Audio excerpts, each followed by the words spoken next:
hacer bien, volver a esta imagen linda del buen pastor, esta imagen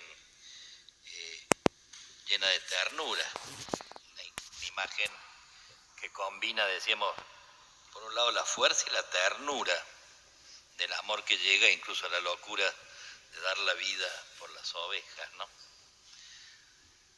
Una imagen que a veces ha sufrido la agresión del clericalismo, es decir, el intentar secuestrarla para atribuirla exclusivamente a obispos y sacerdotes, lo cual no es así, sino que pastor somos todos.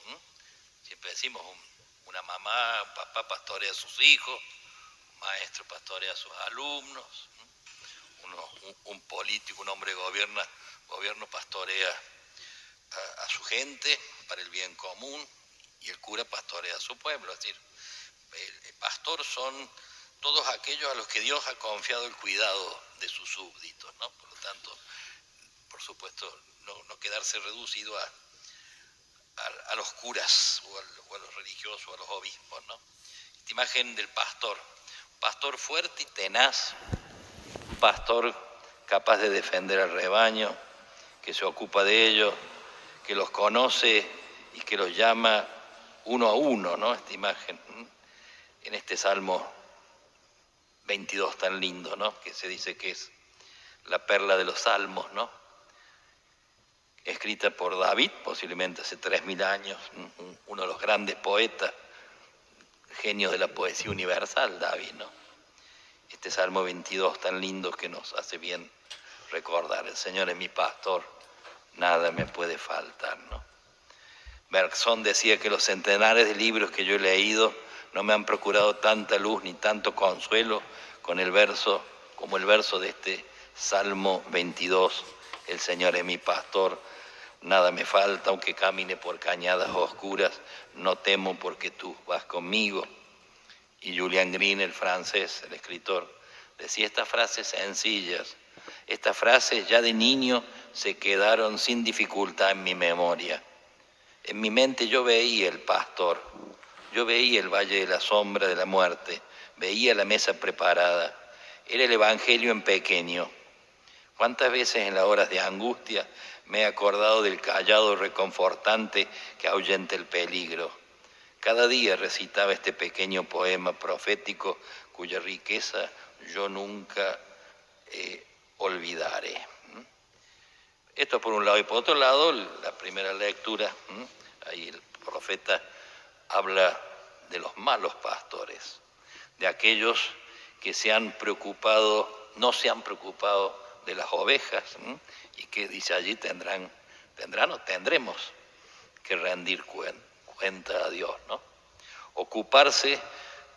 El desafío es ocuparse de lo que antes había sido, digamos, culpablemente desatendido, ¿no? Y uno puede decir, bueno, ¿cuáles son las culpas, esas culpas específicas de los jefes, de los pastores? Por un lado, el interés personal, la explotación de la grey, la ambición de poder, es decir, es cuando en vez de pensar en el bien del rebaño, se piensa en el propio bien, en vez de hacerle, digamos, cuidar los que dependen de nosotros, nos cuidamos a nosotros mismos, también cuando lucramos a costilla de nuestra gente. Fíjense la definición de la corrupción. Corrupción es cuando en vez de apostar al bien común pensamos en nuestro propio bien. Esa es la definición de corrupción, ¿no? También la culpa de los abusos diversos, tantas formas de abuso, también en la iglesia, tristemente, y con mucha responsabilidad y gravedad, muchos pastores que en el abuso de autoridad, en el abuso sexual, ciertamente hace tanto daño a nuestro pueblo, que escandaliza y que aleja a tantos, ¿no? Que tenemos mucho para pedir perdón como miembros de la iglesia. También propio de esa culpa es la defección en el peligro. El mal pastor, cuando hay peligro, rajas, no se queda, no acompaña al pueblo en el peligro, sino que huye, ¿no? Yo me acordaba, hace unos años hubo este crucero que hay en Italia que chocó contra la costa, empezó a hundirse, y el primero que El primero que se bajó y se fue el capitán del barco, ¿no? Que normalmente el que si es necesario tiene que hundirse con el barco, si no queda otra, ¿no? Aquel fue el primero que desapareció, fue noticia, me acuerdo, triste noticia, ¿no? De esto de un pastor que en el peligro, en vez de acompañar al pueblo que sufre, digamos, cuida su propio pellejo, ¿no? Uno puede pensar también. Y estas formas de ambición de poder, ¿no? Tristemente, este tiempo lo hemos visto, ¿no? La tristeza esto del juego online, a través de la telefonía, a través de los celulares, ¿no? Pensar, lucrar a costilla de la fragilidad de nuestra gente y sobre todo poner en peligro la salud de los jóvenes y de los niños, lo cual es muy grave, es miserable, ¿tá? Es bajo el disfraz de entretenimiento, el lucrar para el bolsillo. Esas son las culpas de los jefes, son nuestras culpas. Y hay una culpa fundamental que es descuidar a las personas, ¿eh? A veces nos preocupamos de tantas cosas por el bien del rebaño, pero omitimos la principal, que es la atención a cada oveja. Este es un deber primario. Para poder atender a cada oveja hay que dejarse encontrar. Este es el desafío, ¿no? No es solo el rebaño también, pero el rebaño es la suma de cada oveja, ¿no? Y por eso dice, cada oveja, dice ahí el Evangelio, le conoce la voz al Señor y el Señor conoce a cada una de ellas, ¿no? Me acuerdo una mujer le decía a uno de los misioneros nuestros, no tenemos necesidad de tus cosas, tenemos necesidad de vos. Muchas veces damos de todo, pero no nos damos a nosotros mismos. A fuerza de trabajar por la grey, perdemos de vista a las ovejas, paradójicamente. Y muchas veces caemos en esto, o sea, nos desimportamos, quitamos importancia. Y esto es importante, el desinterés de las referido a las ovejas, ¿no? Y el Evangelio habla, curiosamente, de este trabajo más importante, que es perder tiempo, ¿no?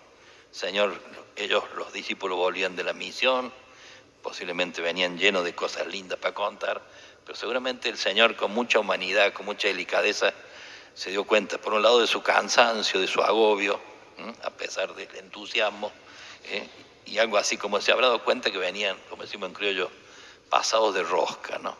Y entonces con mucha delicadeza les dice esto y nos dice también a nosotros, vengan acá a un lugar solitario a descansar un poco, ¿no?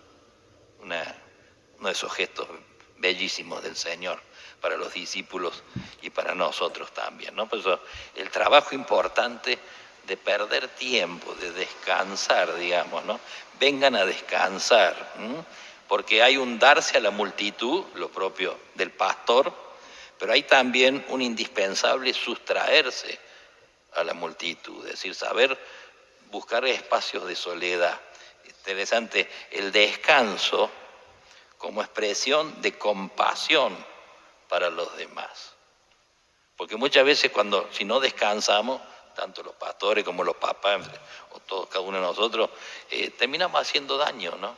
El descanso es poder fortalecer el corazón, poder bajar los decibeles, poder suavizar nuestras chinches, para después poder estar enteros para con nuestra gente, para con sus hijos, para con los alumnos. Por lo tanto, el descanso es apostólico, no es fuga. Algunos sí se rajan, algunos sí son vagos, pero hay un descanso sano en el cura, en los papás, en el maestro, que es para un mayor servicio a nuestra gente, ¿no? Por lo tanto, un pastor pacifica si busca la paz en el silencio. Un pastor consuela si él se deja consolar. Y para dejarse consolar hay que buscar esos espacios de silencio, ¿no? Y un pastor incapaz de guiar termina, paradójicamente, persiguiendo o haciendo daño a sus ovejas, ¿no? Por lo tanto, Quizás pensar en el descanso, para muchos, bueno, ahora está terminando las vacaciones en nuestra provincia, otras provincias todavía les queda, digamos, una semanita para envidia nuestra. Pero bueno, el descanso, ¿no? Fíjense, Dios descansó, dice la Biblia, el séptimo día descansó. Si Dios descansó, ¿quién soy yo para no descansar? Es casi un gesto de soberbia, ¿no? A veces no queda otra porque las situaciones laborales, hay gente nuestra que trabaja de lunes a lunes, ¿no? Lo cual, además de injusto, es muy, muy duro, ¿no? Pero bueno, saber generar ese espacio, tanto en el año, ojalá, si se puede, hoy es casi un privilegio tener unos 15 días de vacaciones, pero también en el día, saber encontrar esos 10, 15, media horita, en fin, de silencio, un tiempo para Dios y solo para Él, no mezclado con otras cosas. Un tiempo para encontrarme conmigo mismo, un tiempo de entrar dentro del corazón y poder, digamos, se dice un tiempo para uno mismo, para cultivar la pasividad, el sano ocio. Por lo tanto, ese descanso también es un tiempo para los demás, para disfrutar de las relaciones humanas, para celebrar y acrecentar la unión fraterna, para saborear alegrías y tristezas ajenas. Un tiempo para vincularnos con los nuestros. Y un tiempo para Dios, para asomarnos al misterio que late en lo profundo de la vida, para descalzarnos, diríamos así, ante lo sagrado en el silencio, en la oración. Muchas veces, dado nuestro ritmo de vida, ansiamos evadirnos de la realidad. Tenemos una necesidad compulsiva de huir de lo cotidiano. Sentimos que la vida concreta, con sus límites y sus demandas, nos asfixia, nos hastía, y tendemos a buscar otros espacios de realización. El desafío justamente es reorientar positivamente esa tendencia, ¿no? El descanso es un momento privilegiado para poder rumiar los acontecimientos, para repasar rostros, encuentros, decisiones, actitudes. Una ocasión para el agradecimiento de lo vivido, para la reconciliación con lo no deseado, pero que forma parte inseparable de mí, para recordar, es decir, para volver a hacer pasar por el corazón lo vivido. Padre Arrupe, que era superior de los jesuitas hace muchos años, decía, para nosotros, para todos nosotros, les decía los curas, pero sirve para todos, ¿no? Para nosotros, una experiencia no reflexionada es una experiencia no vivida. A veces vamos como recorriendo actividades, ya estamos pensando en la próxima y no vivimos plenamente la que tengo hoy entre manos, lo que se llama la asedia, estar asediado. No vivo en plenitud ni gozo lo que tengo en este momento, sino que ya estoy pensando lo que me espera después. Y entonces no se disfruta, se pierde el gozo. Por lo tanto, el descanso puede favorecer de modo especial el cultivo de la mirada profundo sobre la vida, que nos permite descubrir en ella sus aspectos esenciales, tantas veces ocultos. Descanso para celebrar con pasión lo más sagrado de nuestra existencia, la amistad, los recuerdos alegres o tristes del pasado, los encuentros, el misterio de la vida. Tiempo para contemplar la naturaleza, para dejarse deslumbrar por su armonía, por su suavidad, para permitir que su sabiduría nos invada, para penetrar en el misterio de amor que encierra, ¿no? De este modo el descanso también puede constituir un tiempo privilegiado para tratar con el Señor, para hacerle un huequito, un hueco en una vida que muchas veces tiene demasiadas ocupaciones y a la que le falta el reposo y quietud para gozar del sentido de las cosas y de los acontecimientos, ¿no? Decía el Papa Francisco, las constantes novedades de los recursos tecnológicos, el atractivo de los viajes, las innumerables ofertas para el consumo, a veces no dejan espacios vacíos donde pueda resonar la voz de Dios. Todo se llena de palabras, de disfrutes epidérmicos, de ruidos con una velocidad siempre mayor. Allí no reina la alegría, sino la insatisfacción de quien no sabe para qué vive. ¿Cómo no reconocer entonces que necesitamos detener esa carrera frenética para recuperar un espacio personal, a veces doloroso, pero siempre fecundo, donde se entabla el diálogo sincero con Dios? En algún momento tendremos que percibir de frente a la propia verdad para dejarla invadir por el Señor. Así encontramos las grandes motivaciones que nos impulsan a vivir a fondo las propias tareas. En fin, pidamos esta gracia linda, repasemos nuestro pastoreo, pidamos al Señor con humildad perdón por el no cuidado del rebaño y sobre todo el no cuidado de las ovejas, cuando no nos encuentran, cuando, digamos, no sienten esa mirada personal cariñosa, ¿no?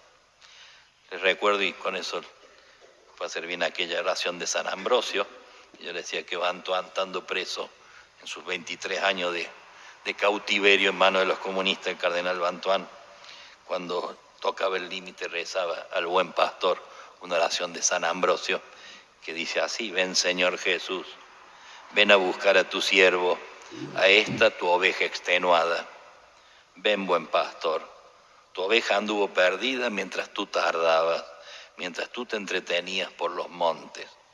Deja las 99 y ven a buscar esta. Ven sin perros, ven sin asalariados, ven sin mercenarios que no saben entrar por la puerta, ven sin ayudante, sin intermediarios, que ya desde hace tiempo estoy esperando tu venida. Sé que estás a punto de llegar. Ven pero sin bastón, con amor y con clemencia. Ven Señor Jesús, búscame, rodéame, encuéntrame, levántame, llévame.